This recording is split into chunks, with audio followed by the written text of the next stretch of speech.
السلام عليكم ورحمه الله تعالى وبركاته. اليوم ان شاء الله غادي نديرو مليويات ديال الشحمه كيجيو زوينين بزاف. عندي هنا طحين فرخه وعندي الفورس. كندير تقريبا كل 2 كيسان ديال طحين فرخه، نص كاس ديال طحين الفورس، شويش د الملحه، وكنعجنهم بالماء عادي بحال الملاوي العاديين. كنعجنهم مزيان، كنخليهم ندهنهم شويش ديال الزيت وكنخليهم يرتاحوا.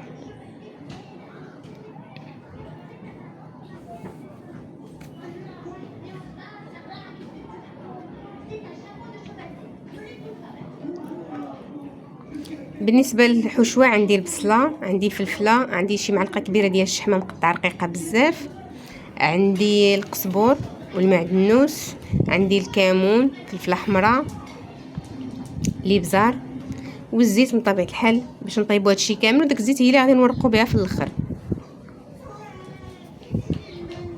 شويش ديال الحرور، اللي كيبغي الحرور يدير شويه ديال الحرور، كتجي ماشي بزاف غير باش تبننهم وصافي. كتعطيهم واحد البنه، ما كيجيوش حارين، غير كيجيو هكا فيهم داك البنه. كنطيب هادشي كامل وكنخليه حتى كتقلى لي البصله والفلفله، وعاد كنزيد العطريه باش كتبقى لي ديك العطريه كتبقى الريحه ديالها مجهده وباينه.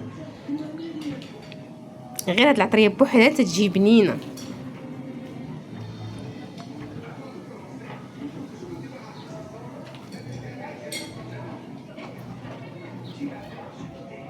صافي كنخلي الشرموله ديالي حتى كتبرد. كتكون العجينه ارتاحت كما كتشوفوا، كتكون عافيه الطوع ومرتاحه.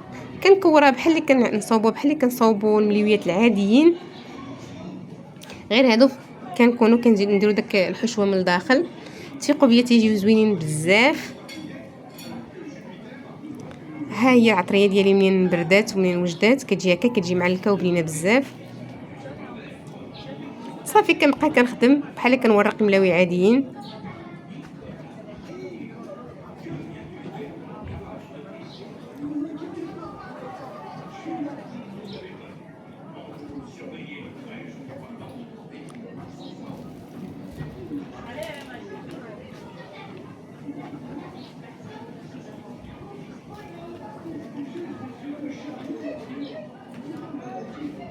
بهذا الشكل هذا كنطلق الورقه مزيان، كندهنها بشويش ديال الزيت.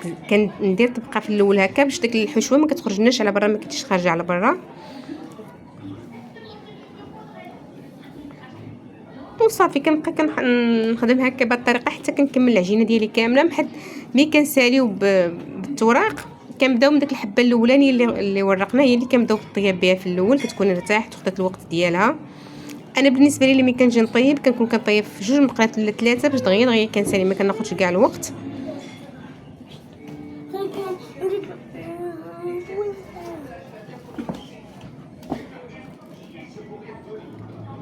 صافي كنستمر بهذا الشكل حتى كنكمل العجينه ديالي كامله والحشوه اللي عندي كامله. تيجيو ما تشبعوش منهم، ديروهم لا بغيتو في الكونجيلاتور فوقاش ما بغيتوهم.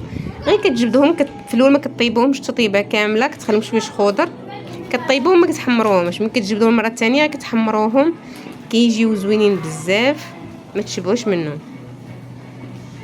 ملي كتكون كي كندير هكا الطيب كنقلبها على الوجه الثاني والوجه الثاني، وكنبقى نبرك عليها هكا باش كتنفخ من الداخل وكتجي مهويه من الداخل وكتجي مورقه.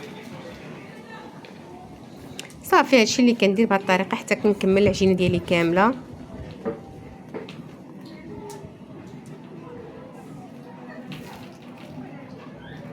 فهكا كما قلت لكم كنبرك عليها باش العجينه كتورق وكتنفخ.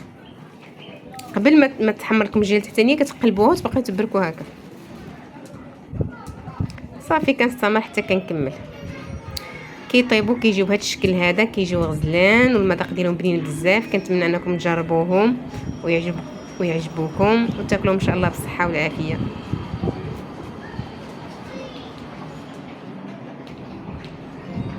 مع السلامه.